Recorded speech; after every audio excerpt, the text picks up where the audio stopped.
మరి కరోనాతో చనిపోయినట్లుగా నేను మీకు చెప్పాను. అది వాస్తవం. ఎందుకంటే దేవుని సన్నిధిలో నిలబడి అబద్ధం ఆడడం అది మనకు క్షేమం కాదు. అనుభవించిన నాకు తెలుసు కానీ చెప్తే మీకు నవ్వులాటగా లేకపోతే ఏళనగా ఉండవచ్చేమో కానీ ఇదేంటి చచ్చిపోయాడంత బతికాడంత అని అనుకోవచ్చేమో కానీ అనుభవించిన నాకు తెలుసు. ఎందుకంటే ఈ ముగ్గురు పిల్లల్ని వెనక్కి తీసుకెళ్ళండి. ఈ ముగ్గురు పిల్లలు ఎవరో వెనక్కి తీసుకెళ్ళి కూర్చోబెట్టండి. వెనక్కి తీసుకెళ్ళండి ఎవరో. ఏప్రిల్ 14వ తారీఖున అప్పుడు కరోనా ఫుల్గా సెకండ్ కరోనా ఉంది. ఒక దైవజనుని యొక్క ఆదరణ కూడానికి టంగుటూరు అవతలకు వెళ్లాల్సి వచ్చింది.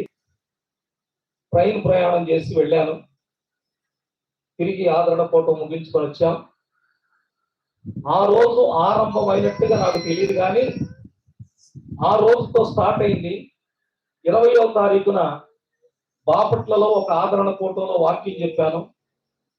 తిరిగి ఆ రోజు భోజనం చేసి వచ్చే టైంలో ఆ ఫోటో ప్రారంభానికి ముందు నాకు ఒళ్ళు అలసట అనిపించింది. నేను కొంచెం నీరసంగా ఉండడాన్ని బట్టి ఆ ఫోటో కొంచెం లేట్ అవడాన్ని బట్టి